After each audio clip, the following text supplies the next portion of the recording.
Okay, so good day everyone. I am Ian Gabriel Dizon from BSc 3G, presenting from Mechanics Dynamic of Rigid Bodies, and I'm going to present to you example number 1 from Instantaneous Center of Zero Velocity. So let's begin. The wheel rolls to the right without slipping with its center O having a velocity of VO is equal to 3 meters per second. Locate the instantaneous center of zero velocity and use it to find the velocity of point A for the position indicated. So as we can see here in the figure, this is point O and this is point A. Now, we are asked for two things. The first one, the instantaneous center of zero velocity. Since the wheel rolls to the right without slipping with its center 0 or O, when we say it didn't slip, meaning the rim on the wheel that touched the surface of the ground is our instantaneous center of zero velocity. So let's refer to it as point C. We also have a 30-degree angle theta on point A and an R sub O of 200 millimeters and an R radius of 300 millimeters. Now that we find point C, or the instantaneous center of zero velocity, we can now start to solve for point A. But before first, we need to find the angular position or angular velocity with respect to point C. So let's use the formula omega is equal to velocity over r. Since it is with respect to point C, we're going to use velocity v sub o over the line OC, which is equal to the radius of 300 millimeters. So substituting it, we will have 3 divided by 0.3. Omega will be 10 rad per second. Now that we have solved for omega, we can use the law of cosines to solve not yet for the for the velocity at point A, but for the line between point A and point C. We need to find the line first in order to have the distance between the point A and point C. So this is the distance.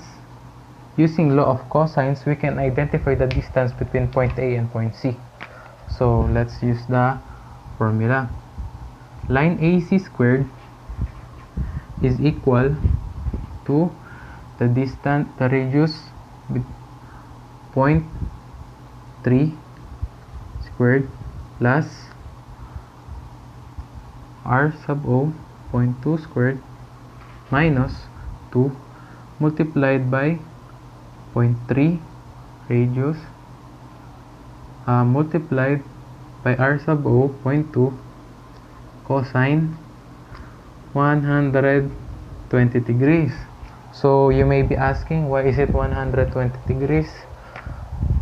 Since we are looking for the distance between point C and point A, point C is directly located downward to the y-axis, meaning you have to go a quarter A circle, which is 90 degrees plus additional 30 degrees to the given angle, which is theta is equal to 30 degrees. So 90 plus 30 is equal to 120. Simplifying this, we can get 0.3 squared plus 0.2 squared minus 2.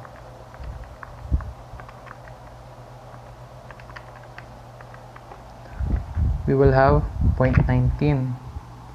Line AC squared is equal to 0.19. Square both sides.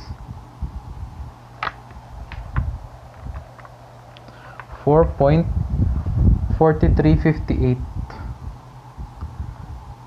line AC is equal to 0.4358, or we can use 0.436 meters.